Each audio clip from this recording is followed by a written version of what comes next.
आप सभी का स्वागत है आपके अपने YouTube channel Shri Ram classes में। और इस वीडियो में हम देखेंगे हिंदी की शिक्षण विधियाँ। अब तक जितने भी आरटेड और रीड के एग्जाम हुए, चाहे लेवल फर्स्ट का हो या फिर लेवल सेकंड का, भाषा सेकंड और भाषा फर्स्ट, इन दोनों में हिंदी की जितनी भी शिक्षण विधियाँ के प्रश्न पूछे गए हैं उन सभी को आज के वीडियो में हम देखने वाले हैं। तो आइए इस वीडियो को हम शुरू करते हैं। और ये वीडियो काफ़ी इंपॉर्टेंट है 23 और 24 जुलाई को जो आपका रीड का एग्जाम होने वाला है उसकी पात्रता परीक्षा के लिए। तो हिंदी की शिक्षण विधियों के आपके 15 प्रश्न आने वाले, तो 15 के 15 ही आपके सही होंगे अगर ये आप वीडियो पूरे शुरू से अंत तक देखते हैं। तो ये सबसे पहले हम देखेंगे इसमें 2000 जो 18 का पेपर हुआ था वो वाला, फिर उसके बाद में 2015 वाला पेपर, फिर आरटेड 2012 और आरटेड 2011। लेकिन 2011 में जो शिक्षण विधियों के प्रश्न नहीं पूछे गए थे। तो इन 3 सालों के, और इसके बाद में हम देखेंगे 2021 का पेपर जिसमें भी शिक्षण विधियों के प्रश्न पूछे गए हैं। हम देखेंगे कि किस प्रकार के प्रश्न जो बार बार रिपीट हो रहे हैं। तो हम भाषा फर्स्ट और भाषा सेकंड दोनों में जो हिंदी के प्रश्न पूछे गए उन सभी को इस वीडियो में देखने वाले हैं। तो आइए इसका 2018 का जो पहला प्रश्न है शिक्षण विधियों का वो देखते हैं। प्रश्न संख्या 36 है इसका। तो उद्बोधन विधि का उपभेद नहीं है, इनमें से कौन सा उद्बोधन विधि का उपभेद नहीं है? तो दृश्य विधान होता है, अभिनय भी होता है और कहानी भी होती है, लेकिन अनुवाद जो है वो आपके उद्बोधन विधि का उपभेद नहीं है। 37 नंबर प्रश्न है, व्याकरण शिक्षा स्वतंत्र रूप से किस विधि में नहीं दी जाती है? कौन सी विधि में व्याकरण शिक्षा है जो स्वतंत्र रूप से नहीं दी जाती है? तो इसका जो सही उत्तर वो हो जाएगा आपकी भाषा संसर्ग विधि। इसका मतलब क्या है कि जो निगमन विधि, आगमन विधि और पाठ्यपुस्तक विधि है इसमें व्याकरण शिक्षा स्वतंत्र रूप से दी जाती है। 38 नंबर प्रश्न है, बीएस ब्लूम ने शिक्षा को कौन सा नवीन आयाम दिया था? तो बीएस ब्लूम के द्वारा जो शिक्षा में नवीन आयाम दिया गया उसको मूल्यांकन उपागम कहा जाता है। सही उत्तर इसका मूल्यांकन उपागम। अगला क्वेश्चन इसका, विश्लेषणात्मक विधि के में कौन सा प्रयोग होता है? तो ये शब्द से वर्ण की ओर होता है। इसमें सबसे पहले हम शब्द और शब्द से और चलते हैं हम वर्ण की ओर विश्लेषण विधि में। ये 41 नंबर प्रश्न देखिए, वर्तनी की विधिवत शिक्षा का ज्ञान किस स्तर पर हो जाना चाहिए? तो वर्तनी की विधिवत शिक्षा का जो ज्ञान है वो आपको प्राथमिक स्तर पर हो जाना चाहिए। सही उत्तर हो जाएगा आपका इसमें प्राथमिक स्तर। 42वां क्वेश्चन है, भाषिक सामग्री कौन सी है? तो इनमें से जो भाषिक सामग्री वो आपकी हो जाएगी शब्दावली। शब्दावली इसमें से भाषिक सामग्री का उदाहरण है। बुलेटिन बोर्ड कौन सा सामग्री है? तो ये बुलेटिन बोर्ड जो है आपका दृश्य सामग्री का उदाहरण है। अगला प्रश्न है 44वां, अधिक विश्वसनीय परीक्षण होते हैं। तो वो जो अधिक विश्वसनीय परीक्षण है इसका नाम है आपका इसमें प्रमापीकृत परीक्षण।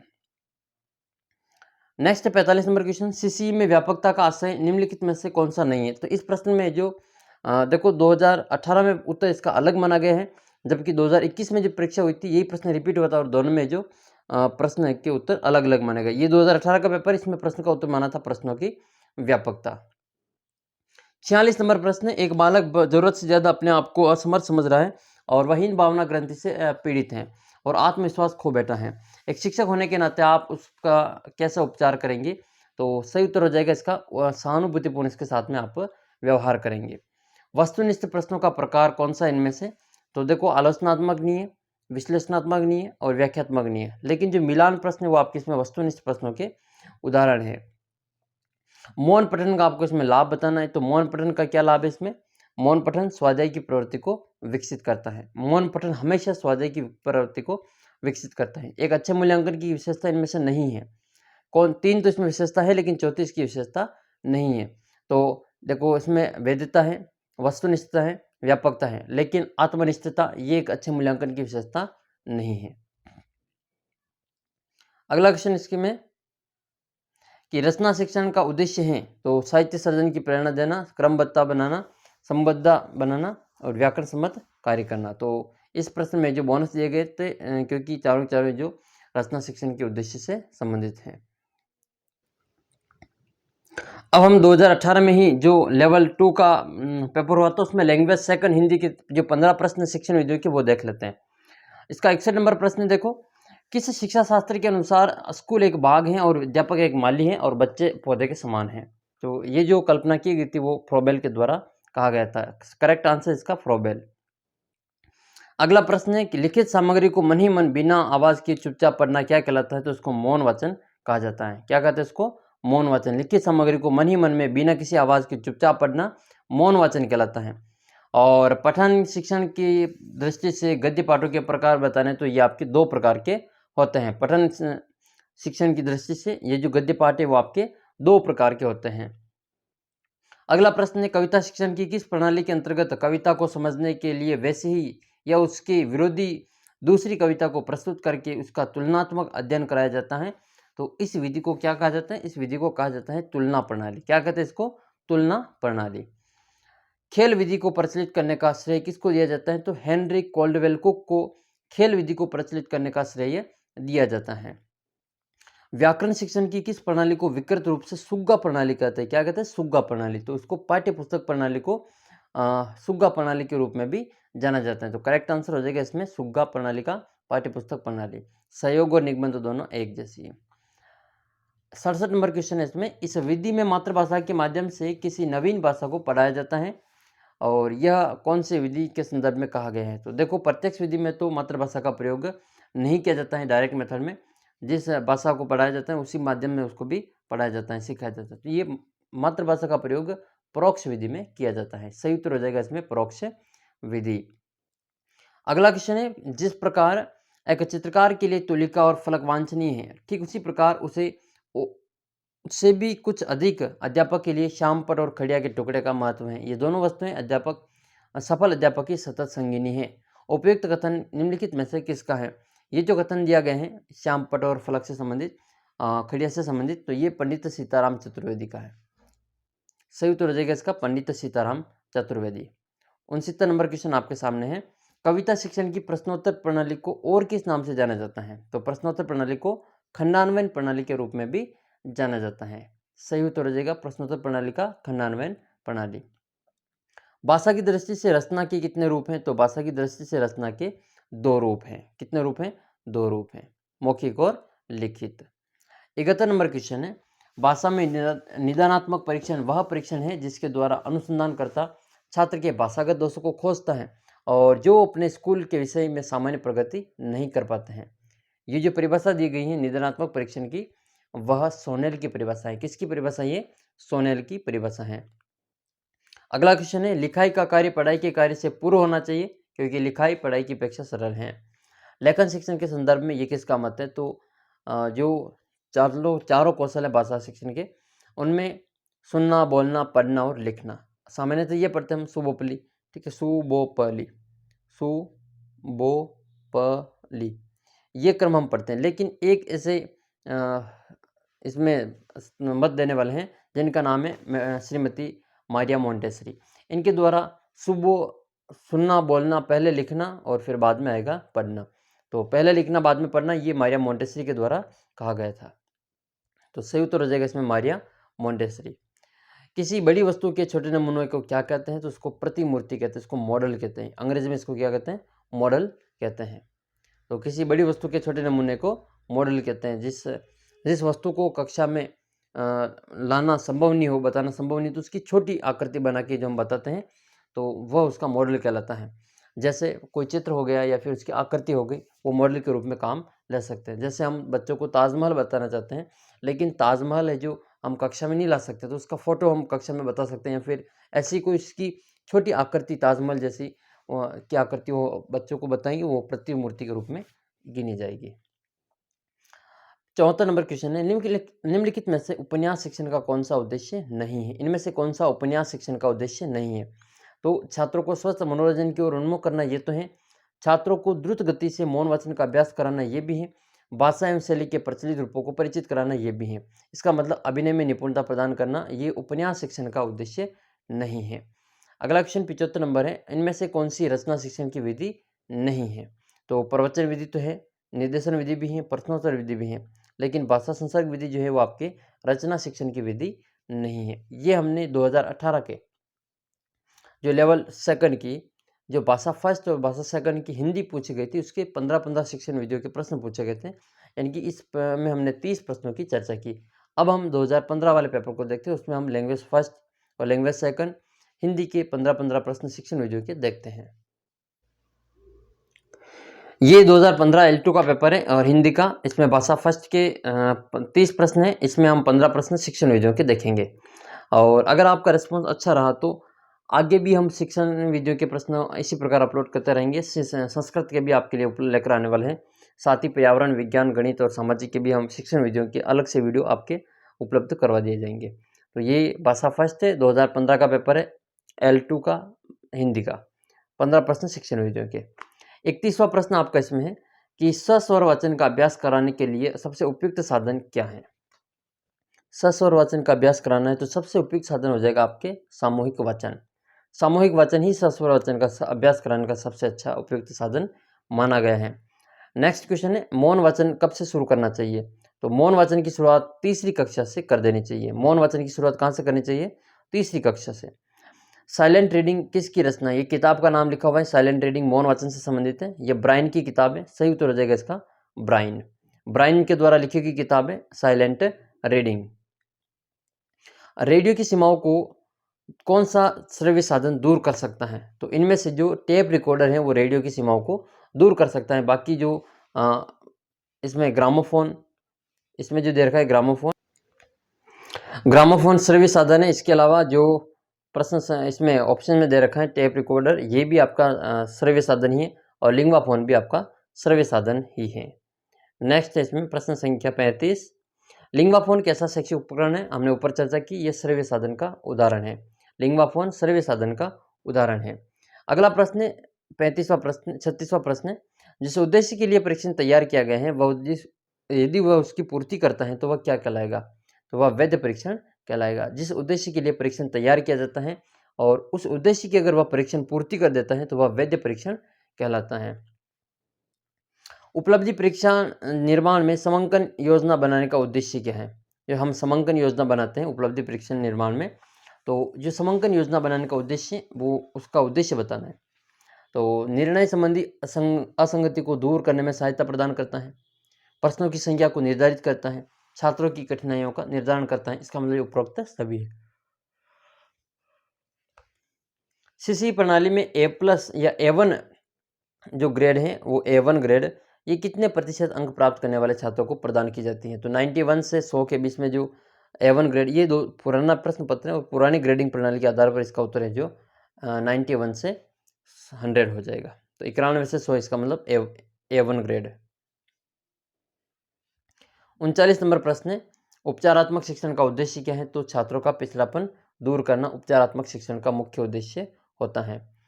40 नंबर प्रश्न, CBSE ने किस वर्ष 10वीं की बोर्ड परीक्षा के सतत एवं समग्र मूल्यांकन प्रणाली लागू कर दी है।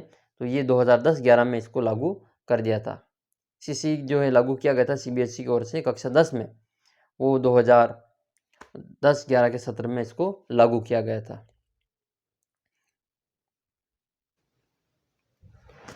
भाषा में बिंब के प्रकार कितने हैं। तो भाषा में बिंब के वैसे तो मुख्य रूप से 4 बिंब होते हैं इसके, लेकिन इस प्रश्न में आपको बोनस दिया गया था। 57 नंबर क्वेश्चन है, भाषा सीखने का स्वाभाविक और मनोवैज्ञानिक क्रम कौन सा है। अगर आपने ये लाइन याद कर ली तो आपके रीट में 2 नंबर पक्के हो गए। सुनना, बोलना, पढ़ना, लिखना, ये अगर आपने याद कर लिया तो आपके रीट में 2 नंबर पक्के हैं। एक प्रश्न यहाँ से हमेशा आता है। सबसे पहला है सुनना, उसके बाद बोलना, फिर पढ़ना, फिर अंतिम आता है लिखना।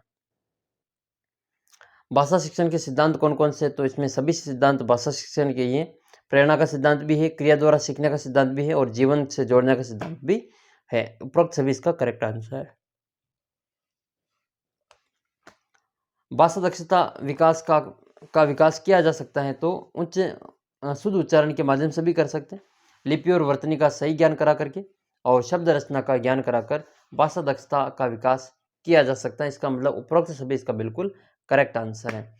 रचना शिक्षण के मुख्य रूप होते हैं, रिपीट क्वेश्चन है, ये प्रश्न अब तक के परीक्षाओं में 3 बार आ चुका है। रचना शिक्षण ये 2018 में आया था, 2015 में आया था और 2021 वाले पेपर में भी आया था और हो सकता है कि आपके 2022 वाले पेपर में भी आपको देखने को मिले। रचना शिक्षण में मुख्य रूप से 2 रूप होते हैं, मौखिक और लिखित। तो सही उत्तर हो जाएगा इसका, रचना शिक्षण के 2 रूप हैं, मौखिक और लिखित। 2 इसका बिल्कुल सही उत्तर है। अब ये आपके सामने लेवल 2 2015 का हिंदी का भाषा सेकंड का पेपर है। इसमें भी हिंदी के 30 प्रश्न, 15 प्रश्न व्याकरण के हैं और 15 ही प्रश्न आपके शिक्षण विधियों के। तो हम शिक्षण विधियों के प्रश्न देखेंगे 15 ही। तो सबसे पहला प्रश्न देख लेते हैं हम इसमें 66 यानी कि 66 नंबर प्रश्न से है, निगमन विधि। निगमन विधि कैसी विधि है। तो निगमन विधि हमेशा अमनोवैज्ञानिक विधि होती हैं। सही उत्तर हो जाएगा इसका निगमन विधि अमनोवैज्ञानिक है। अब की बार हो सकता है इसमें आगमन विधि का पूछते तो वो हो जाएगा आपके मनोवैज्ञानिक। फिर अगला प्रश्न है इसमें, पाठोपरांत मूल्यांकन किसे कहते हैं? तो नाम से ही पता चल रहा है पाठ उपरांत यानी कि पाठ पढ़ाने के बाद जो मूल्यांकन किया जाता है उसको पाठोपरांत मूल्यांकन कहा जाता है। प्रारंभिक अवस्था में बालक भाषा सीखता है। प्रारंभिक अवस्था में बालक भाषा सीखता है तो श्रवण के द्वारा, निरीक्षण के द्वारा और अनुकरण के द्वारा। इसी क्रम में जो प्रारंभिक अवस्था में बालक अपनी भाषा को सीखता है, सुनना, फिर उसका निरीक्षण करना, फिर उसका वापस अनुकरण करना। तो श्रवण, निरीक्षण और अनुकरण, ये इसका जो सही क्रम है। वाक्य विश्लेषण के शिक्षण हेतु उपयुक्त विधि कौन सी है? तो वाक्य विश्लेषण के लिए जो विधि मानी गई है शिक्षण हेतु वो आगमन विधि है। सही उत्तर हो जाएगा इसका आगमन विधि। वाक्य की पूर्णता के लिए आवश्यक है तो योग्यता भी आवश्यक है और आकांक्षा भी आवश्यक है और आसक्ति भी आवश्यक है। इसका मतलब उपरोक्त सभी इसका बिल्कुल करेक्ट आंसर है। मौन वाचन से क्या लाभ है? तो मौन वाचन से देखो ज्ञान की भी वृद्धि होती है और अवकाश के भी समय का भी सदुपयोग होता है। इसमें दो उत्तर माने गए थे, ज्ञान की वृद्धि और अवकाश के समय का सदुपयोग। 72 नंबर क्वेश्चन है, बालक परिवार में रहकर कैसी भाषा सीख जाता है? तो बालक परिवार में रहकर हमेशा बोलचाल की भाषा सीखता है। 73 नंबर क्वेश्चन है, समतल पर बिखरी सामग्री को बहुत तेज प्रकाश द्वारा पर्दे पर प्रतिबिंबित किया जाता है तो यह किसके माध्यम से किया जा सकता है? समतल पर बिखरी सामग्री को बहुत तेज प्रकाश के द्वारा पर्दे पर जो हम प्रतिबिंबित करते हैं वो एपिडाइस्कोप के माध्यम से कर सकते हैं। सही उत्तर है इसका एपिडाइस्कोप। श्रव्य दृश्य सामग्री की आवश्यकता निम्नलिखित में से किस विधि के लिए आवश्यक नहीं है? तो देखो समस्या समाधान विधि के लिए होती है, योजना विधि के लिए भी होती है, इसका मतलब व्याख्यान विधि के लिए श्रव्य दृश्य सामग्री की आवश्यकता नहीं होती है, केवल उसमें लेक्चर दिया जाता है। अगला क्वेश्चन है, प्रक्षेपित सामग्री नहीं है, इसका मतलब 3 प्रक्षेपित है और 1 प्रक्षेपित नहीं है। तो फिल्म तो प्रक्षेपित है, ओपेक प्रोजेक्शन प्रक्षेपित है, फिल्म खंड भी प्रक्षेपित है। इसका मतलब बुलेटिन बोर्ड जो है वो केवल आपकी दृश्य सामग्री है। कैसी है ये? दृश्य सामग्री है। विषय के में शिक्षण में सबसे पहले या फिर सबसे महत्वपूर्ण कार्य क्या है? तो शिक्षण में जो सबसे महत्वपूर्ण कार्य वो होता है उद्देश्य का निर्धारण करना। उद्देश्य का निर्धारण ही शिक्षण का सबसे महत्वपूर्ण कार्य है। और शैक्षिक मूल्यांकन के कितने उद्देश्य हैं? तो शैक्षिक मूल्यांकन के 3 उद्देश्य होते हैं, ज्ञानात्मक, भावात्मक और क्रियात्मक। मौन वाचन का मूल्यांकन किस परीक्षा के द्वारा किया जा सकता है? तो इनमें से मौन वाचन का जो मूल्यांकन है वो पूर्ति परीक्षण से, सत्य असत्य परीक्षा से, बहुविकल्पी परीक्षा से। इसका मतलब उपरोक्त सभी इसका सही उत्तर है। निदान की परीक्षण विधि में कितने प्रकार होते हैं? निदान की जो परीक्षण विधि है उसके 2 प्रकार होते हैं। कितने प्रकार होते हैं? 2 प्रकार होते हैं। अगला प्रश्न है, शिक्षार्थियों के सशक्त एवं समग्र मूल्यांकन यानी कि सीसीई पर प्रभावी जोर किसके द्वारा दिया गया? तो राष्ट्रीय शिक्षा नीति 1986 में इस पर जो सबसे ज़्यादा प्रभावी बल दिया गया था। अभी आपके सामने ये 2012 का जो आरटेट हुआ था, आरटेट 2011 में तो शिक्षण विधियों के प्रश्न नहीं पूछे थे, लेकिन 2012 का जो आरटेट हुआ था उसमें शिक्षण विधियों के प्रश्न पूछे गए थे। तो ये हिंदी फर्स्ट, जो भाषा फर्स्ट है हिंदी, उसमें 15 प्रश्न शिक्षण विधियों के हम देख लेते हैं। अगर आप कहेंगे तो जो शिक्षण विधियों के अलावा जो लैंग्वेज के क्वेश्चन है उनको भी आपके लिए वीडियो के माध्यम से अपलोड कर दिया जाएगा। तो आप चैनल को सब्सक्राइब करके कमेंट बॉक्स में लिख सकते हैं। तो आइए देख लेते हैं इसमें कौन सा जो प्रश्न है वो शिक्षण विधियों के। देखो ये 2012 का प्रश्न पूछा था, भाषा की शिक्षा दी जाती है। तो भाषा की शिक्षा किसके लिए दी जाती है? अर्थ ग्रहण और अभिव्यक्ति के लिए दी जाती है। भाषा की शिक्षा हमेशा अर्थ ग्रहण के लिए और अभिव्यक्ति के लिए दी जाती है। व्याकरण अनुवाद विधि को किस नाम से जाना जाता है? अब तक का सबसे ज़्यादा बार प्रश्न पूछा गया है, चाहे वो हिंदी में हो या फिर आपके संस्कृत में हो। तो व्याकरण अनुवाद विधि को भंडारकर विधि के नाम से भी जाना जाता है। इसकी जो प्रवर्तक हैं वो गोपाल कृष्ण भंडारकर है। ठीक है, तो गोपाल कृष्ण भंडारकर इनका जो प्रवर्तक है। लेखन क्रिया में शिक्षण कार्य प्रारंभ होता है तो वो सीधी रेखाओं से प्रारंभ होता है, जबकि छोटी कक्षाओं में बच्चे चित्र के द्वारा इसको बनाते हैं। द्रुत पाठ कौन सा है? इस प्रश्न में जो बोनस दिया गया था, 4 ऑप्शन आपके सामने है। 55 नंबर क्वेश्चन देखते हैं, शब्द भंडार में वृद्धि के लिए सर्वाधिक उपयुक्त कौन सा है? तो शब्द भंडार में वृद्धि के लिए गद्य शिक्षण सबसे उपयुक्त है। अधिगम की संपूर्णता होती है, तो अधिगम की संपूर्णता इकाई योजना में होती है। अब आपको कमेंट करना है कि इकाई योजना किसके द्वारा दी गई थी। लेखन कला का विकास होता है तो लेखन कला का विकास हमेशा अभ्यास से होता है, एक्सरसाइज से होता है, प्रैक्टिस से होता है। हिंदी शिक्षण में उपलब्धि की जांच की जा सकती है तो ये उपलब्धि परीक्षण से, ये प्रश्न भी कई बार रिपीट हुआ है। हिंदी शिक्षण में उपलब्धि की जांच उपलब्धि परीक्षण से की जा सकती है।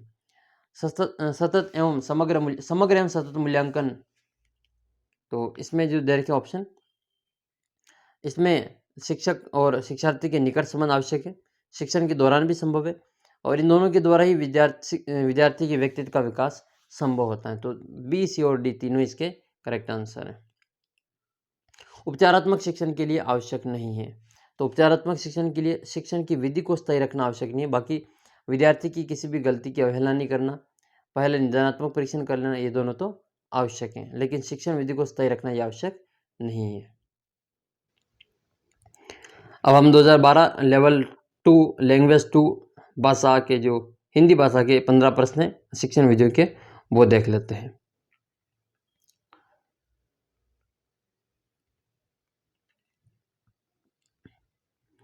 प्रश्न संख्या 81, द्वितीय भाषा शिक्षण की तुलनात्मक विधि कौन सी है? जो द्वितीय भाषा शिक्षण की तुलनात्मक विधि है उसका आपको नाम बताना है। तो जो व्यतिरेकी विधि, इसको तुलनात्मक विधि के रूप में भी जाना जाता है। सही उत्तर इसका व्यतिरेकी विधि।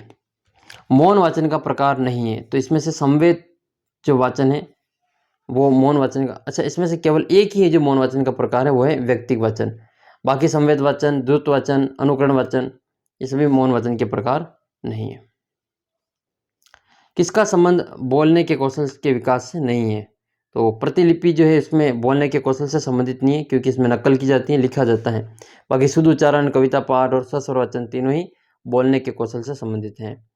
नेक्स्ट है, भाषा कौशलों में सबसे पहले किस कौशल का विकास करना चाहिए? तो मैंने कहा आपको 4 शब्द याद कर लो। शुभोपली, 2 प्रश्न पक्के हो जाएंगे। शुभोपली, सुनना, बोलना, पढ़ना और लिखना। सबसे पहले कौन सा आता है? सुनना, यानी कि श्रवण इसका बिल्कुल करेक्ट आंसर है। सबसे पहले हमें श्रवण कौशल का विकास करना चाहिए। 85 नंबर प्रश्न है, कौन कथन संगत नहीं है? तो इनमें से जो संगत नहीं है वो बताना है। तो पाठ्यपुस्तक कक्षा शिक्षण का प्रमुख साधन है, ये तो बिल्कुल सत्य है। पाठ्यपुस्तक शिक्षार्थी और शिक्षक दोनों के लिए आधारभूत है, तो ये भी सही है। पाठ्यपुस्तक शिक्षण का साधन है, साध्य नहीं, तो ये भी बिल्कुल सत्य है। लेकिन पाठ्यपुस्तक शिक्षण का साध्य है, साधन नहीं, तो ये बिल्कुल गलत है। डी वाला ऑप्शन इसमें संगत नहीं है, बाकी तीनों ही संगत हैं। नेक्स्ट क्वेश्चन आपका इसमें कि भाषा शिक्षण में दृश्य श्रव्य साधनों का प्रयोग का मुख्य प्रयोजन क्या है? तो इसमें विद्यार्थियों की जो इंद्रियां होती हैं इनको गतिशील, क्रियाशील बनाने का कार्य श्रव्य दृश्य साधनों के माध्यम से किया जा सकता है। 87 नंबर क्वेश्चन है, अर्थग्रहण के कौशल के विकास के लिए सबसे अधिक उपयोगी कौन सा है? तो ये भी प्रश्न रिपीट है। मौन वाचन इसका बिल्कुल सही उत्तर है। वर्तमान परीक्षा प्रणाली में दोष कौन कौन से हैं? तो यह विद्यार्थियों द्वारा उपार्जित योग्यता का सही मूल्यांकन नहीं करती हैं, संपूर्ण पाठ्यक्रम का अध्ययन की आवश्यकता नहीं रहती है, इसमें अंकन की कोई सुनिश्चित मापदंड नहीं, तो तीनों ही सही है इसमें, उपरोक्त सभी इसका सही उत्तर है। हिंदी शिक्षण में उपलब्धि की जांच की जा सकती है, देखो रिपीट हुआ है प्रश्न, तो हिंदी शिक्षण में उपलब्धि की जांच उपलब्धि परीक्षण से की जा सकती है। अगला प्रश्न है, उपलब्धि परीक्षण के संबंध में कौन सा कथन उपयुक्त नहीं है? तो मौखिक परीक्षा में पक्षपात की आशंका रहती है, ये बिल्कुल सत्य है। निबंधात्मक प्रश्नों में मूल्यांकन में वस्तुपरकता का अभाव रहता है, ये भी बिल्कुल सत्य है। क्रियात्मक परीक्षा में शाब्दिक ज्ञान का महत्व नहीं होता, ये भी बिल्कुल सत्य है। लेकिन वस्तुनिष्ठ परीक्षा में मौलिकता का विकास होता है, ये बिल्कुल असत्य, ये बिल्कुल सत्य नहीं है। 2011 में जो आरटेट हुआ था, 2011 का आरटेट, उसमें शिक्षण विधियों के प्रश्न नहीं पूछे गए थे, पहली बार हुआ था, और सीधे ये जो व्याकरण पर आधारित प्रश्न थे। अब हम 2021 का जो पेपर हुआ था 26 सितंबर 2021 को, वो पेपर देखने वाले हैं। उसमें शिक्षण विधियों के प्रश्न कैसे रिपीट हुए वो भी हम देखेंगे, तो आप जो ये वीडियो आगे भी जो देखते रहें।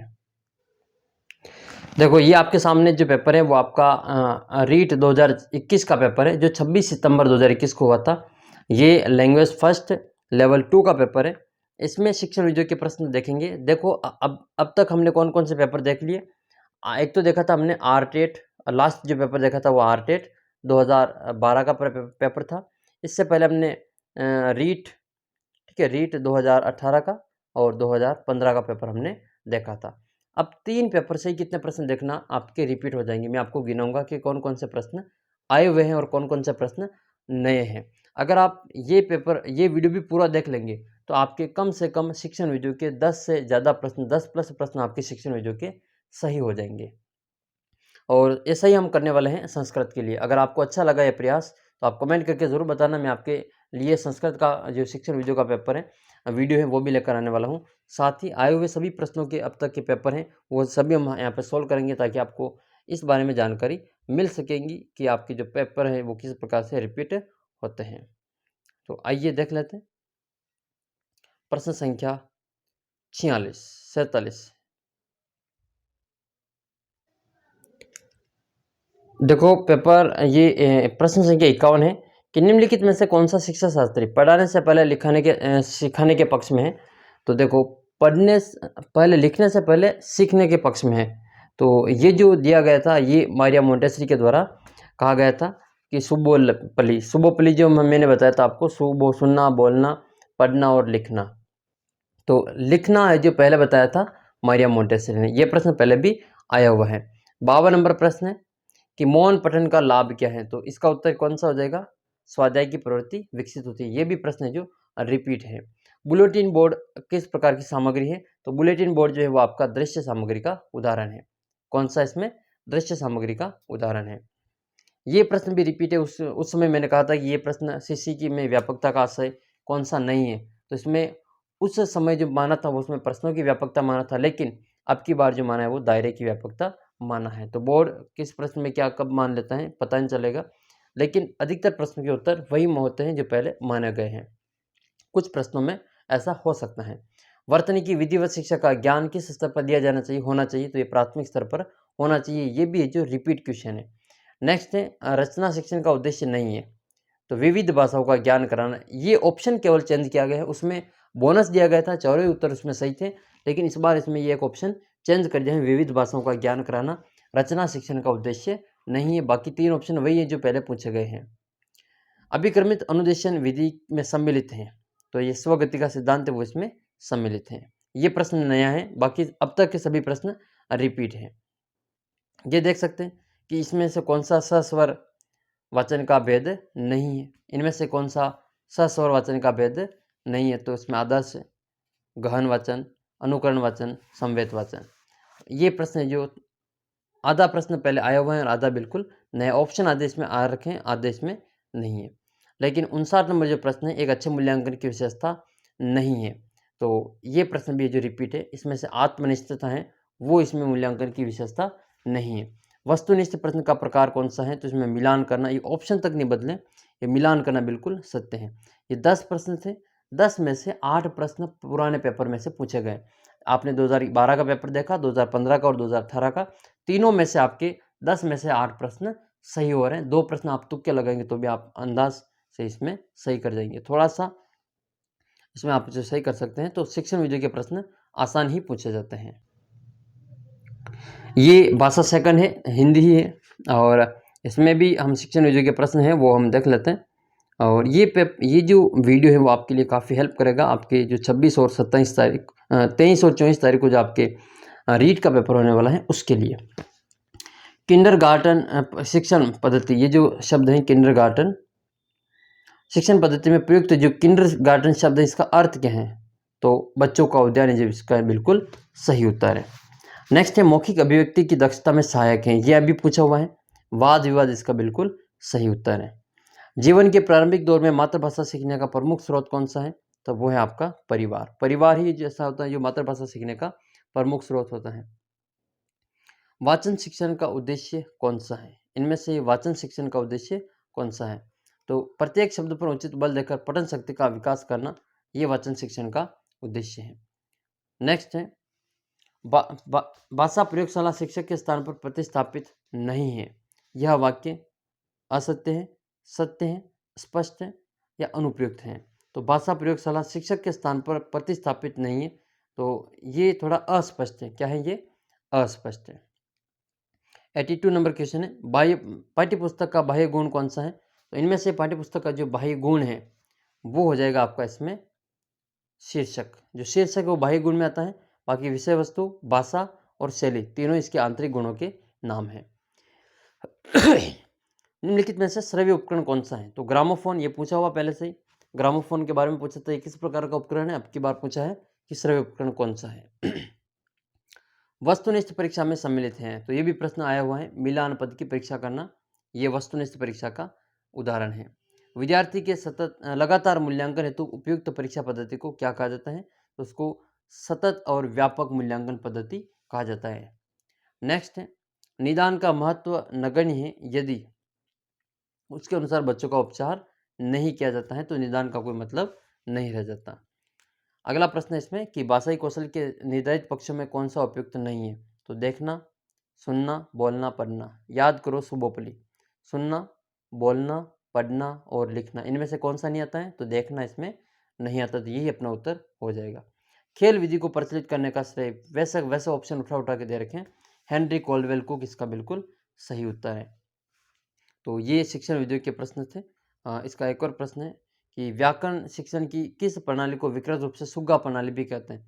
आया हुआ प्रश्न ये भी, पाठ्यपुस्तक प्रणाली को सुग्गा प्रणाली के रूप में जाना जाता है। तो देखा आपने कि किस प्रकार के जो प्रश्न है वो बार बार रिपीट हो रहे हैं। तो 2022 का जो एग्ज़ाम देने जा रहे हैं उनको ये वीडियो, आगे का वीडियो भी पूरा देखना है, ताकि जो अब हम लेवल फर्स्ट का जो पेपर है, चाहे वो आपका रीट 2021, 18 और 15 का पेपर और आरटेट 2012 का पेपर है, उनमें भी शिक्षण विधियों के 15-15 प्रश्न पूछे गए थे, तो वही हम इस वीडियो में देख लेते हैं।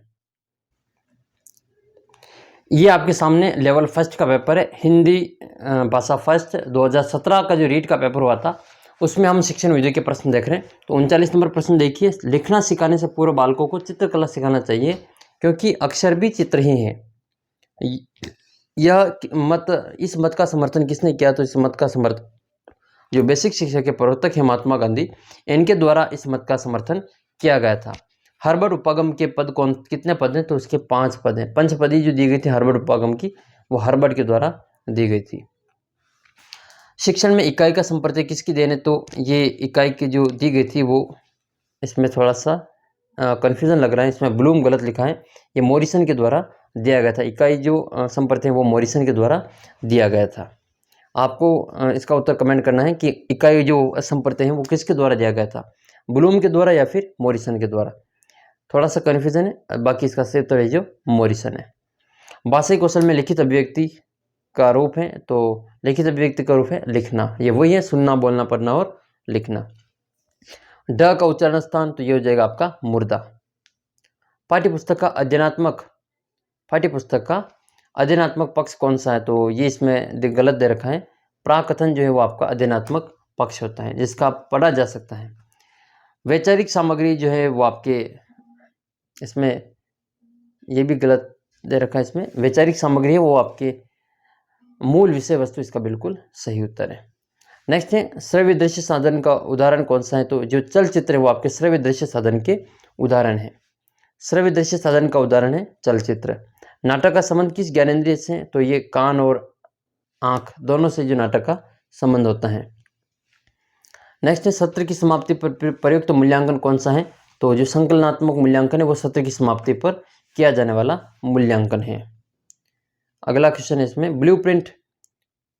नेक्स्ट है, ब्लूप्रिंट ढांचा तैयार करने में उपयोगी नहीं है। तो शिक्षक निर्मित सामग्री जो है वो आपका ब्लूप्रिंट तैयार करने में उपयोगी नहीं है। बाकी शिक्षण के लक्ष्य हैं, प्रश्नों के प्रकार हैं और विषय वस्तु का प्रकरण है, तीनों इसमें उपयोगी हैं। उपचारात्मक शिक्षण, तो उपचारात्मक शिक्षण के द्वारा अध्यापन संबंधी कठिनाइयों को दूर करते तो जो शिक्षण किया जाता है उसको उपचारात्मक शिक्षण कहा जाता है। ये लेवल फर्स्ट का ही 2017 का लैंग्वेज सेकंड भाषा हिंदी का पेपर आपके सामने है। तो इसके जो शिक्षण विधियों के प्रश्न है वो भी हम इसमें देख लेते हैं। इसका प्रश्न संख्या 66 से शिक्षण विधियाँ शुरू हो रही है। तो पहला प्रश्न आपका शिक्षण विधियों के इसमें है कि नर्सरी और प्राथमिक स्तर पर कविता शिक्षण की सर्वश्रेष्ठ प्रणाली कौन सी है? तो नर्सरी और प्राथमिक स्तर पर हो जाएगी गीत और नाट्य प्रणाली। गीत और नाट्य प्रणाली इसका बिल्कुल सही उत्तर है। भाषा कौशल क्या है? तो दक्षता प्राप्त करना भाषा कौशल का मुख्य उद्देश्य होता है। प्रोजेक्ट विधि में शिक्षा प्रदान की जाती है, तो जीवन उपयोगी शिक्षा प्रदान की जाती है। प्रस्तावना का मुख्य उद्देश्य क्या होता है? तो नवीन ज्ञान को ग्रहण करने हेतु तत्पर करना, तैयार करना प्रस्तावना कौशल का मुख्य उद्देश्य होता है। मौखिक अभिव्यक्ति का जो आवश्यक गुण है वो क्या है? तो बोलते समय उच्चारण की शुद्धता होनी चाहिए। मौखिक अभिव्यक्ति का मतलब है उच्चारण की शुद्धता। संयुक्त तो व्यंजन कौन सा है? तो इसमें हो जाएगा स्र। बाकी मूल्यांकन क्षेत्र की परीक्षा से होता है तो ये मूल्यांकन का क्षेत्र परीक्षा से विस्तृत होता है। कैसा होता है? विस्तृत। उपलब्धि परीक्षण का उपयोग नहीं होता है तो वर्गीकरण में तो होता है, श्रेणी विभाजन में भी होता है, शैक्षिक निर्देशन में भी होता है, लेकिन शिक्षक की कठिनाई का निदान करने में उपलब्धि परीक्षण का उपयोग नहीं होता है। चिकित्सात्मक अध्यापन को क्या कहा जाता है? तो उसको उपचार कहा जाता है। क्या कहते हैं इसको? उपचार। पाठ्यपुस्तक रचना के सोपानों का क्रम कौन सा है? तो विषय सामग्री का चयन करना, उसका स्तरीकरण करना और फिर बाद में प्रस्तुतिकरण करना। नेक्स्ट है श्रव्य दृश्य सामग्री से तात्पर्य नहीं है। तो शिक्षा को अधिक रोचक बनाना ये तो है, शिक्षा को स्थायी बनाना ये भी है, शिक्षा को अधिक प्रभावकारी बनाना ये भी है, लेकिन शिक्षा को निष्प्रयोजन बनाना ये श्रव्य दृश्य शिक्षा का तात्पर्य नहीं है। सतत और व्यापक मूल्यांकन की विशेषता नहीं है। तो गुणवत्तापूर्वक मूल्यांकन करना ये भी है, विद्यार्थी का नियमित मूल्यांकन करना और विद्यार्थी का संप्राप्ति में सुधार करना, तीनों ही हैं, लेकिन विद्यार्थी के विकास के पक्षों पर जोर न देना ये सीसीई का विशेषता नहीं है। सत्य असत्य परीक्षण कहलाता है तो इसको एकांतर प्रत्युत्तर परीक्षण के रूप में जाना जाता है। सत्य असत्य परीक्षण को एकांतर प्रत्युत्तर परीक्षण के रूप में जाना जाता है। रंगमंच अभिनय विधि किसकी है? तो ये नाटक की विधि है। रंगमंच अभिनय विधि नाटक की विधि है। नेक्स्ट है भाषा प्रयोग एक कौशल से संबंधित पक्ष नहीं है।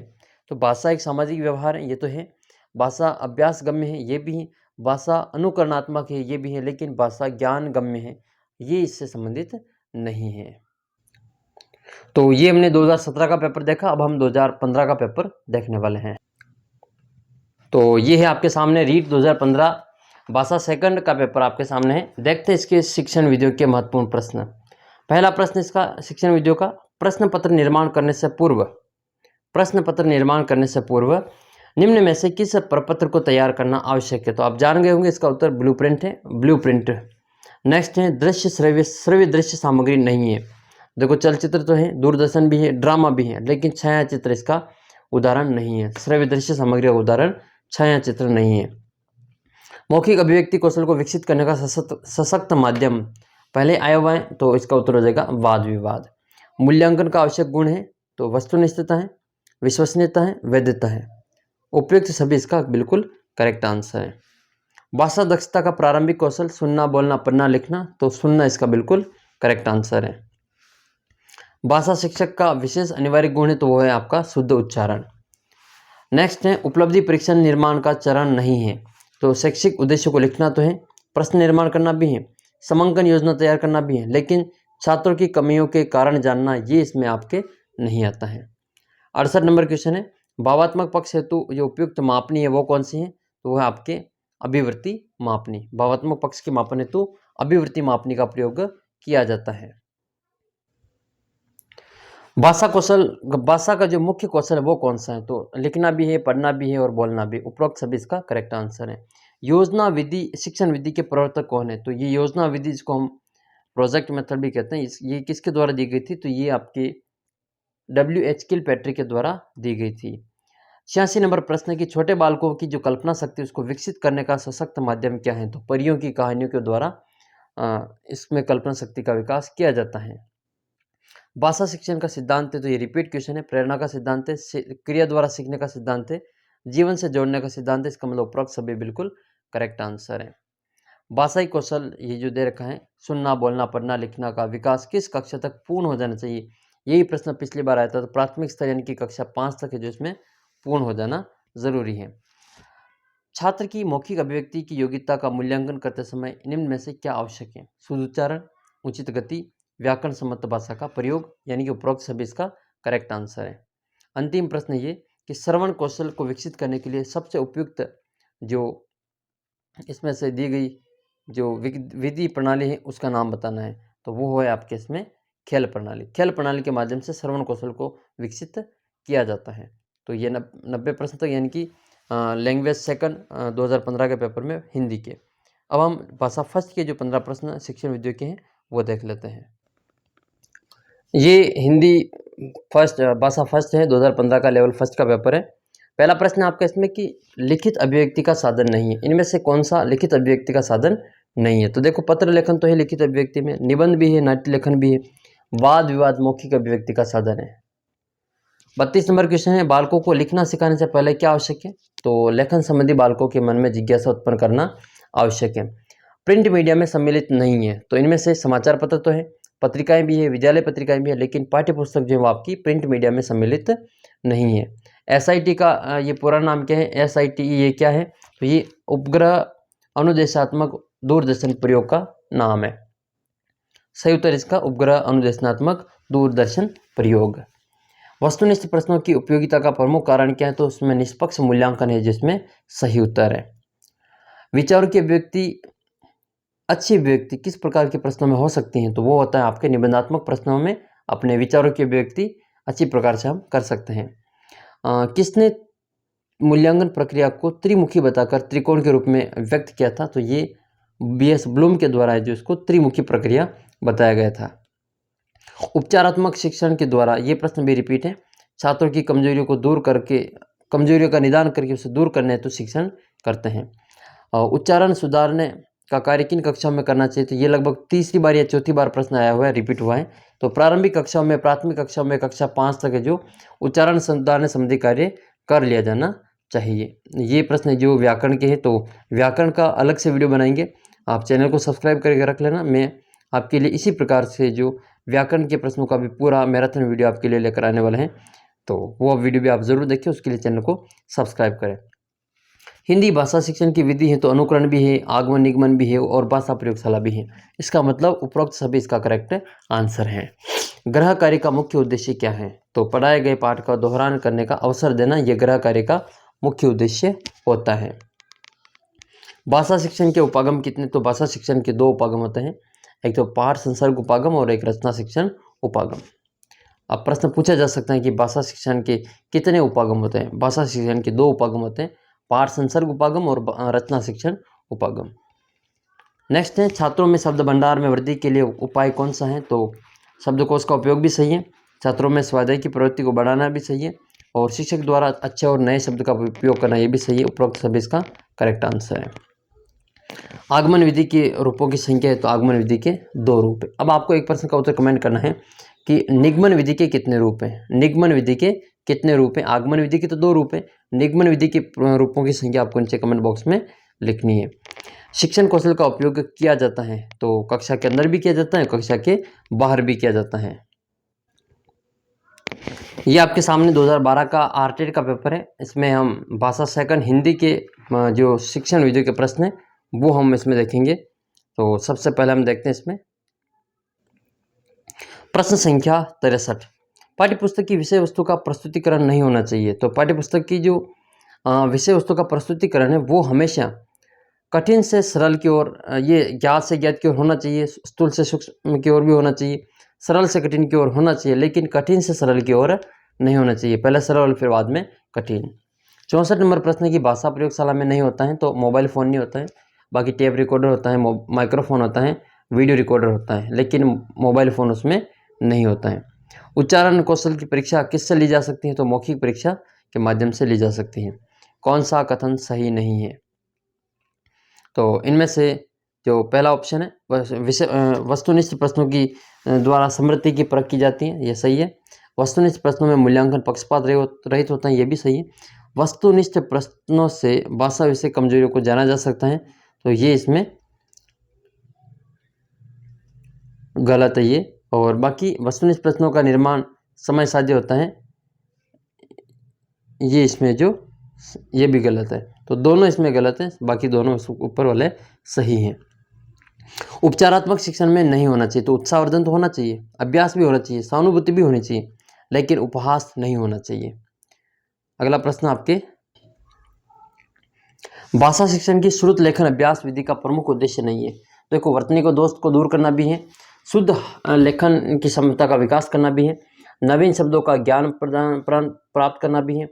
इसका मतलब जो हस्तलिपि को सुधारना है, ये श्रुत लेखन का अभ्यास प्रमुख उद्देश्य नहीं है।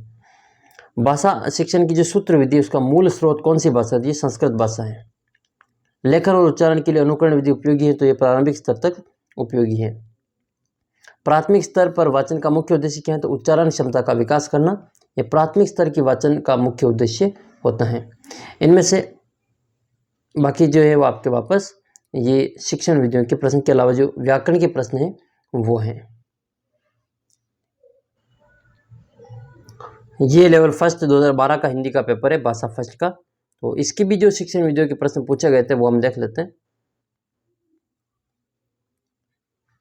प्रश्न संख्या 47। इससे पहले 46 नंबर जो प्रश्न है वो भी शिक्षण विधियों का ही है कि श्रुत लेखन से किस कौशल का अधिक विकास होता है, तो श्रवण कौशल का अधिक विकास होता है। बाकी इसमें से अगला है कि 47 नंबर प्रश्न है, अच्छी परीक्षा का में आवश्यक है, तो अच्छी परीक्षा में विश्वसनीयता भी होना आवश्यक है, वस्तुनिष्ठता भी और विभेदकरण भी आवश्यक है। इसका मतलब उपरोक्त सभी सही है। मूल्यांकन उपयोगी है, तो मूल्यांकन विद्यार्थी की प्रगति जानने में उपयोगी है। नेक्स्ट है, यदि कोई विद्यार्थी अशुद्ध लिखता है तो आप क्या करेंगे, तो इसका उपचारात्मक शिक्षण करेंगे। सही उत्तर हो जाएगा इसका उपचारात्मक शिक्षण। नेक्स्ट क्वेश्चन, इसका जो शिक्षण विधा है उनमें से 56 नंबर क्वेश्चन है कि भाषा क्या है, तो भाषा एक अर्जित संपत्ति है। सही उत्तर होगा इसका भाषा अर्जित संपत्ति है। भाषा शिक्षण में बहुमुखी प्रयास का क्या अभिप्राय है, तो सभी विषयों के शिक्षण में भाषा पर बल देना, ये बहुमुखी प्रयास का अर्थ होता है। अनुकरण विधि रचना के लिए उपयुक्त हैं, तो ये प्राथमिक स्तर पर जो उपयुक्त होती हैं। नेक्स्ट है, प्राथमिक विद्यार्थियों की भाषा की प्रति रुचि का विकास करने के लिए किस प्रणाली की भूमिका सबसे महत्वपूर्ण होती है, तो वो है आपके अवलोकन विधि। और भाषा कौशलों की संख्या कितनी, तो अब तक आपने याद भी कर लिए होंगे, सुबोपली, याद कर लो सुबोपली। तो कितने अक्षर इसमें 4 हैं, तो 4 कौशल हैं। सही उत्तर इसका 4 हो जाएगा। ये जो हमने देखे ये अब तक के रीट आरटेट के हिंदी शिक्षण विषय के आए हुए प्रश्न है। अब हम जो इसका रीट 2021 का पेपर हुआ था उसमें जो शिक्षण विधियों के प्रश्न पूछे गए थे वो भी हम देख लेते हैं कि किस प्रकार से प्रश्न उसमें बार बार रिपीट हुए हैं, और फिर इस वीडियो को हम यहाँ पे एंड करते हैं। ये आपके सामने रीट 2021 का पेपर जो 26 सितंबर को हुआ था, उसमें हम भाषा फर्स्ट हिंदी के शिक्षण विधियों के 15 प्रश्न देखेंगे। तो इसका 31वां प्रश्न है, व्याकरण शिक्षण प्रणाली में किस प्रणाली को विकृत रूप से सुग्गा प्रणाली कहते हैं। देखो ये अब तक चौथी बार प्रश्न रिपीट हुआ है। देखना आप किस प्रकार से प्रश्न रिपीट होते हैं, तो इसका करेक्ट आंसर हो जाएगा पाठ्यपुस्तक प्रणाली। नेक्स्ट है, नवीन शिक्षण पद्धति में प्रोजेक्ट पद्धति के व्यापक प्रयोग का श्रेय किसको जाता है, तो ये हमने देखा ही है किलपैट्रिक इसका जो सही उत्तर है, जॉन डीवी और उसके शिष्य किलपैट्रिक। कुछ प्रश्न जो नए हो सकते हैं, बाकी सभी ओके वही प्रश्न है। शिक्षकों को बालक की रुचि का सदैव ध्यान रखना चाहिए। जब बालक की रुचि पढ़ने की ओर नहीं हो तो उसे नहीं पढ़ाना चाहिए, इससे उसके विचारों में बाधा पहुंचती है। पाठ पढ़ाने से पूर्व पाठ में बालकों की रुचि पैदा करनी चाहिए। यह भाषाई कौशल का, यह कथन भाषाई कौशल में किसका है, तो ये स्टीवेंसन का कौशल है। ये नया क्वेश्चन है, बाकी वही वापस क्वेश्चन है। पाठ्यपुस्तकों के उद्देश्य के अंतर्गत पाठ्यपुस्तक शिक्षक या बालकों के लिए नहीं है, तो ये प्रश्न आया हुआ है 2011 का क्वेश्चन है। साध्य नहीं वरन साधन, ये तो सही है। अच्छा ये इसमें नहीं है, साध्य नहीं वरन साधन है, ये गलत है। बाकी ये जो दोनों के लिए साध्य गलत है, अध्यापन है तो साध्य और साधन है गलत है, साधन कम साध्य अधिक ये भी गलत है, तो पहला ऑप्शन इसका सही है। और ये देख सकते हैं भाषा शिक्षा में उपयोगी श्रव्य दृश्य सामग्री, तो श्रव्य दृश्य में क्या हो जाएगा आपका, इसमें अभिनय नाटक जो है वो आपका श्रव्य दृश्य के अंतर्गत आता है। और बाकी उदाहरण के लिए ये वाला, उस शिक्षक छात्र का नाम बताइए जिन्होंने कहा कि स्कूल एक बाग है, अध्यापक एक माली है और बच्चे पौधे के समान है। तीसरी बार प्रश्न रिपीट हुआ है, तो ये किसने कहा था, ये फ्रोबेल के द्वारा कहा गया था। महात्मा गांधी द्वारा प्रवर्तित बेसिक शिक्षा को एक प्रमुख सिद्धांत कौन सा है, तो मातृभाषा के माध्यम से शिक्षा प्रदान करना, ये इसका सही उत्तर है। नेक्स्ट है, निम्नलिखित में से कौन सी बोलने की योग्यता है, तो जो इसमें से आशु भाषण है वो बोलने की योग्यता है। आशु भाषण इसका बिल्कुल सही उत्तर है। अरे ये रेडियो वाला प्रश्न तो देखो, रेडियो अधिगम सामग्री है, तो तीसरी बार आया है ये रेडियो, तो रेडियो केवल श्रव्य सामग्री का उदाहरण है। रेडियो श्रव्य सामग्री का उदाहरण है। रेडियो की सीमाओं को दूर करने वाला जो श्रव्य साधन है उसका उत्तर आपको नीचे कमेंट बॉक्स में लिखना है, पहले आया हुआ प्रश्न है। ध्वनि शब्द वाक्य रचना का ज्ञान देना हिंदी शिक्षण का कौन सा उद्देश्य है, तो ये ज्ञानात्मक उद्देश्य है। कौन सा उद्देश्य है? ये ज्ञानात्मक उद्देश्य है। अगला प्रश्न है, शिक्षक श्याम पर कॉपी या स्लेट पर अक्षरों को लिख देता है और छात्रों को कहता है कि इन अक्षरों को देखकर नीचे स्वयं उसी प्रकार अक्षर बनाए। यह विधि कौन सी है? तो अनुकरण विधि कहलाती है। कौन सी विधि? ये अनुकरण विधि कहलाती है। नेक्स्ट है, बहुविकल्प, सही गलत, विषम का चुनाव, युगलीकरण, रिक्त स्थान की पूर्ति किस प्रकार के प्रश्नों के भेद हैं? तो ये वस्तुनिष्ठ प्रश्नों के भेद हैं। तो सही उत्तर हो जाएगा इसका वस्तुनिष्ठ प्रश्नों के भेद हैं। हिंदी भाषा में वाक्य के मनुष्य यानी मुख्य अंग कौन से? तो ये 2 अंग होते हैं। अब हम देखेंगे भाषा सेकंड में हिंदी के 15 जो शिक्षण विधियों के प्रश्न थे वो। पहला प्रश्न आपका इसमें, वाचन संबंधी निदानात्मक परीक्षा के परिणामों में किसके प्रयत्न महत्वपूर्ण रहे? तो डॉक्टर प्रेसी के जो प्रयत्न है वो सबसे महत्वपूर्ण रहे थे। करेक्ट आंसर हो जाएगा इसमें डॉक्टर प्रेसी के प्रयत्न। वाचन में निदानात्मक परीक्षा की यांत्रिक यथार्थता को मापने के लिए बेलार्ड की परीक्षा ने कितने सामान्य शब्द हैं जिसको पढ़ाने के लिए 1 मिनट में समय सीमा निर्धारित की गई? तो इसका सही उत्तर हो जाएगा 158। लिखने की शिक्षण विधि में जो पेस्टोलॉजी विधि है इसका मतलब क्या है? तो वर्णों को छोटे छोटे खंड करके उसको खंडों में योग करना, ये पेस्टोलॉजी विधि के अंतर्गत होता है। 64 नंबर प्रश्न है, संरचना उपागम से शिक्षण में एफ जी फ्रेंच ने 3 सिद्धांत दिए। वो 3 सिद्धांत कौन कौन से हैं? तो पहला तो है वाचन पर बल देना, फिर भाषाई आदतों का विकास करना और छात्रों की क्रियाशीलता। ये तीनों ही इसका बिल्कुल सही उत्तर है। नेक्स्ट है, इस विधि में अध्यापक स्वयं ही नाटक का वाचन करता है, किंतु यह वाचन वस्तुतः वाचिक अभिनय होता है और पात्रों के अनुकूल भाषा में उतार चढ़ाव आता रहता है। ये कौन सी विधि है? तो ये जो पंक्तियां है वो नाटक शिक्षण की कौन सी प्रणाली के लिए कही गई हैं? तो ये आदर्श नाट्य प्रणाली के लिए कही गई हैं। अगला क्वेश्चन आपका इसमें फिर बाकी ये 69 नंबर क्वेश्चन है कि भाषा शिक्षण की विधियों में कौन सी विधि प्राथमिक विद्यालय के बच्चों के लिए व्यर्थ है? तो प्रोजेक्ट विधि जो है वो प्राथमिक स्तर के बच्चों के लिए नहीं है, बाकी तीनों ही डाल्टन विधि है, मॉन्टेसरी है और किंडरगार्टन है। तीनों ही जो प्राथमिक स्तर के बच्चों के लिए सही है। भाषा शिक्षण में संरचनात्मक उपागम का अर्थ क्या होता है? तो भाषा की मूल संरचना के जो शिक्षण करवाना होता है वो संरचनात्मक उपागम के अंतर्गत आता है। आजकल विद्यालयों में उपयुक्त प्रोजेक्टर की व्यवस्था स्मार्ट कक्षा के शिक्षण में सहायक है। तो किसके रूप में होता है इस प्रोजेक्टर? तो ये श्रव्य दृश्य साधन के रूप में होता है। कक्षा में बालक के पिछलेपन का कारण क्या है? तो बालक का मेधावी होना ये तो गलत है, नटखट होना भी गलत है, हीन भावना का होना भी गलत है। बालक के जो प्रारंभिक कारण है उनके कारण उसमें पिछलेपन का कारण हो सकता है। अच्छे मूल्यांकन की विशेषता कौन सी है? तो आया हुआ प्रश्न ये भी, वैधता है, विश्वसनीयता है, वस्तुनिष्ठता है और व्यापकता है। रट लो इन चारों शब्दों को भी, वह से शुरू होने वाले ये विशेषता है अच्छे मूल्यांकन की, वैधता, विश्वसनीयता, वस्तुनिष्ठता और व्यापकता। प्राचीन काल में पाठ्यपुस्तक के लिए किस शब्द का प्रचलन था? तो ये ग्रंथ का प्रचलन हुआ करता था। 80 नंबर प्रश्न है, शिक्षण विधियों में ज्ञानेंद्रियों की शिक्षा का विशेष बल देने वाली पद्धति कौन सी है? तो वो है आपकी ज्ञानेंद्रियों पर जो पहली बार प्रयोग किया गया था वो मॉन्टेसरी पद्धति के अंतर्गत किया गया था। तो इस वीडियो में हमने अब तक के जितने भी पेपर हुए हैं उन सभी की जो शिक्षण विधियाँ हैं उनके प्रश्न इस वीडियो में हमने देखे, और चाहे तो आप और भी इस वीडियो में हम प्रश्न उत्तर और ऐड कर लेते हैं। ये पूरा लगभग 1 घंटे का वीडियो हो जाएगा। कलाम अकेडमी का जो पेपर हुआ था वो भी हम देख लेते हैं, लास्ट वाला 2022 में जो पेपर हुआ था 5 जुलाई को, वो शिक्षण विधियों के प्रश्न भी इसमें हम देख लेते हैं। ये हिंदी फर्स्ट, भाषा फर्स्ट के रूप में हिंदी के 15 प्रश्न इसमें हम शिक्षण विधियों के देखने वाले हैं। तो प्रश्न संख्या देखते हैं हम 46 से लगभग इसमें मिलेंगे।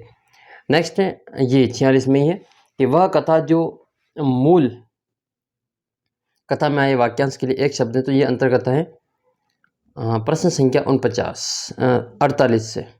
48 से जो शिक्षण विधि के प्रश्न है। एक कक्षा में लिखना किससे प्रारंभ होता है? तो कक्षा 1 में, एक कक्षा नहीं, कक्षा 1 में पहली कक्षा से लिखना चित्र बनाने से जो प्रारंभ होता है। नेक्स्ट रिक्त स्थान है, डाल्टन प्रणाली कक्षा शिक्षण की स्वाध्याय पर बल देती है, तो इसका डाल्टन बिल्कुल सही उत्तर है। नेक्स्ट है गद्य शिक्षण में शब्दार्थ स्पष्ट करने की विधि कौन सी? तो वो है उद्बोधन विधि।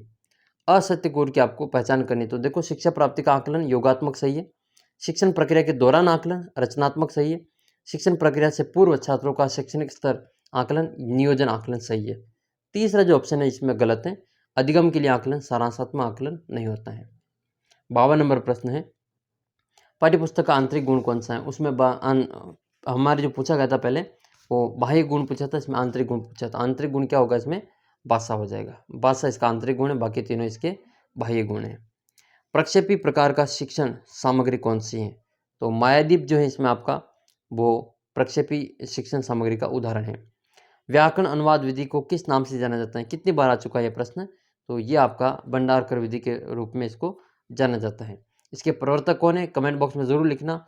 किस शिक्षण विधि को विकृत रूप से सुग्गा पद्धति के रूप में, सुग्गा प्रणाली के रूप में भी जाना जाता है? इसका उत्तर भी आपको नीचे कमेंट बॉक्स में लिखना है। कितनी बार ये प्रश्न आ चुका है? मौखिक अभिव्यक्ति में की दक्षता में सहायक है, तो वाद विवाद बिल्कुल ये भी आया हुआ है। बोलना मनुष्य की पूर्णता तक पहुंचाता है, लेकिन लिखना आदमी को परम शुद्ध बनाता है, ये बैंकन का कथन है। भाषा शिक्षण का सिद्धांत है, आया हुआ प्रश्न है। क्रियाशीलता, स्वाभाविकता और रुचि का सिद्धांत, उपरोक्त सभी इसका करेक्ट आंसर है। एकांतर प्रत्युत्तर प्रश्नों के अन्य किस नाम से जाना जाता है? तो वो है सत्य असत्य प्रश्न। ये भी प्रश्न आया हुआ है। और निदानात्मक परीक्षण से क्या तात्पर्य है? तो अधिगम कठिनाइयों के कारणों का पता लगाकर उनको दूर करना। उपचारात्मक में दूर करते हैं, पता लगाने को निदान करते हैं। तो बी ए इसका बिल्कुल करेक्ट आंसर है। सतत एवं व्यापक मूल्यांकन के साथ शैक्षिक पक्ष से संबंधित क्षेत्र नहीं है, तो कार्य शिक्षण नहीं है, बाकी इसमें बिल्कुल सही है। तो और ये जो प्रश्न है ये उत्कर्ष क्लासेस जोधपुर की ओर से जो पेपर हुआ था उसका ये प्रश्न है। इसमें भी हम देख लेते हैं। इसमें हम केवल प्रश्नों को देखेंगे। तो सबसे पहला शिक्षण विधियों का प्रश्न है, न्यूनतम साधनों के माध्यम से सिद्धांत और तथ्यों के स्पष्टीकरण की विधि कौन सी है? तो वो है आपकी प्रदर्शन विधि। उच्च कक्षाओं में वाचन की सबसे अच्छी विधि कौन सी है? तो उच्च कक्षाओं में वाचन की सबसे अच्छी विधि है मौन वाचन। कौन सा इसमें? मौन वाचन। सूत्र विधि किस भाषा से ली गई? तो ये संस्कृत भाषा से ली गई। ये भी प्रश्न आया हुआ है। निम्नलिखित में से किस विधि में व्याकरण की शिक्षा पृथक से नहीं दी जाती है? तो भाषा संसर्ग, ये भी प्रश्न आया हुआ है। भाषा संसर्ग विधि। प्रत्यक्ष विधि में बालक किस तरह का शिक्षण करता है? तो बालक को चित्र के साथ सहायक सामग्री के अक्षर सिखाए जाते हैं। शिक्षण में सहसंबंध प्रत्यय का सर्वप्रथम प्रयोग किसने किया था? तो ये सहसंबंध का प्रयोग किया था वो मॉन्टेसरी के द्वारा किया गया था। और नेक्स्ट है इसमें भाषा सीखने का 4 अवयवों का सही क्रम कौन सा है? तो ये जिज्ञासा, अनुकरण, अभ्यास और प्रयत्न। एक भाषा शिक्षक के रूप में सबसे बड़ी चुनौती क्या है? तो सबसे बड़ी चुनौती है बहुभाषी कक्षा के लिए शिक्षण के लिए उचित रणनीति तैयार करना। बी इसका जो इसमें करेक्ट आंसर है। मौखिक परीक्षा प्रणाली का सूत्रपात किसने किया? तो यह सुकरात के द्वारा किया गया था। सतत आकलन का उद्देश्य यह जानना है कि बच्चे ने क्या सीखा है। बाकी के जो प्रश्न है वो आपके व्याकरण से संबंधित प्रश्न पूछे गए थे।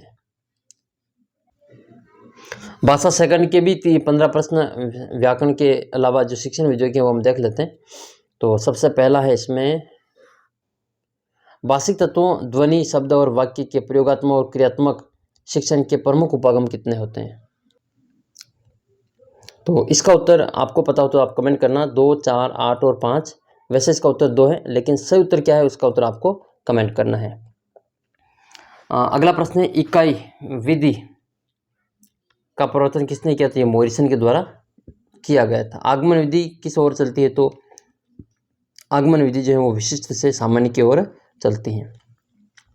किंडरगार्टन प्रणाली में फ्रोबेल किस खेल के माध्यम से? तो ये जो ब्लॉक का जो खेल होता है उसके माध्यम से सबसे ज़्यादा जो महत्व दिया था। हिंदी भाषा में मूल्यांकन की गुणात्मक प्रविधि कौन सी? तो ये आपके संचय आलेख जो है वो गुणात्मक प्रविधि है। मौन वाचन का अभ्यास होना चाहिए, तो ये नियमित रूप से होना चाहिए। दल शिक्षण की शुरुआत कहाँ से हुई थी? तो दल शिक्षण की शुरुआत ये इसमें थोड़ा कन्फ्यूजन है, इसका उत्तर आपको कमेंट करना है, ठीक है। ये दल शिक्षण की मुझे भी याद नहीं आ रहा है, तो फ्रांस और अमेरिका इन दोनों में से किसी एक स्थान से की गई थी। दोनों में कन्फ्यूजन है, इसका उत्तर आपको कमेंट करना है। किसी परीक्षण के प्रत्येक प्रश्न का उत्तर सभी बालकों द्वारा सही दिया जाता है, किस गुण का अभाव है? तो इसमें विभेदकारिता का अभाव होता है, विभेदकारिता। तो ये वीडियो अब 1 घंटे का हो चुका है। अब हम इसमें इस शिक्षण वीडियो के सभी प्रश्न लगभग हल कर चुके हैं जो अब तक पूछे गए हैं, और अगले वीडियो में हम संस्कृत का पेपर आपके लिए वीडियो लेकर आने वाले हैं। अब तक जितने भी पेपर हुए आर्ट रीड के, उन सभी के संस्कृत की शिक्षण वीडियो के प्रश्न आपको मिल जाएंगे। ये 1 घंटे का वीडियो जिसने पूरा देखा है उसके मैं गारंटी तो नहीं देता, लेकिन ये विश्वास है कि उसके जो 10 से 12 प्रश्न इस 1 घंटे के वीडियो से इसको आसानी से सही कर जाएगा, क्योंकि प्रश्न बार बार रिपीट हो रहे हैं। 15 में से 10-12 प्रश्न अगर किसी के आसानी से 1 घंटे के वीडियो में सही हो जाते तो और क्या चाहिए? फिर तो आपको संस्कृत की वीडियो का भी इंतजार करना चाहिए। जल्दी ही आपके लिए संस्कृत का वीडियो भी आने वाला है, आप थोड़ा इंतजार करें, चैनल को सब्सक्राइब करें, अपने बाकी साथियों के साथ भी इस वीडियो को शेयर जरूर करें। तो आशा करता हूँ ये वीडियो आपके लिए काफ़ी हेल्पफुल होने वाला है। आने वाली जो 23-24 जुलाई को आपका जो रीड का पेपर है वो काफ़ी अच्छा होगा, संस्कृत का पेपर भी आपके काफ़ी अच्छा होगा। तो आप चैनल को सब्सक्राइब कर लें। आपके और किस प्रकार की वीडियो चाहिए आप कमेंट बॉक्स में लिख के ज़रूर बताएं, आपको उसी प्रकार का जो वीडियो है वो आपको मिल जाएगा। तो इस वीडियो में हमने शिक्षण वीडियो के आरटेट 2011, 2012 और 2011 में नहीं आई थी, 2012 और रीट 2015, 18 और 21 में जो प्रश्न पूछे गए थे उसकी हमने चर्चा की थी। तो जल्दी मिलेंगे अगले वीडियो में एक नई शिक्षण वीडियो के साथ। संस्कृत की जो शिक्षण वीडियो आपको एक वीडियो में मिलने वाली है, लगभग 1 घंटा लगेगा उनमें भी, और 1 घंटे में आपकी सभी शिक्षण वीडियो के प्रश्न आपके कवर हो जाएंगे। तो जो पहली बार देने जा रहे हैं उनके लिए तो काफ़ी फ़ायदा है, जो पेपर पहले दे चुके हैं उनके भी रिवीजन हो जाएगा। तो मिलते हैं आपको अगले वीडियो में संस्कृत की शिक्षण वीडियो के साथ। तब तक आप चैनल को सब्सक्राइब कर लेना, और साथ ही इसकी जो PDF वो हमारे टेलीग्राम चैनल पे मिल जाएगी। टेलीग्राम चैनल का लिंक आपको नीचे डिस्क्रिप्शन बॉक्स में मिलेगा, वहाँ से आप इसको ज़रूर ज्वाइन करें, वहाँ पे भी आपको प्रश्नोत्तरी का फ़ायदा मिलेगा। तो जल्द ही मिलेंगे हम आपको अगले वीडियो में एक नई अपडेट के साथ, एक नई वीडियो में। तब तक आप चैनल को सब्सक्राइब कर लीजिए और अधिक से अधिक अपने साथियों को जोड़ लीजिए। धन्यवाद। जय हिंद, जय भारत।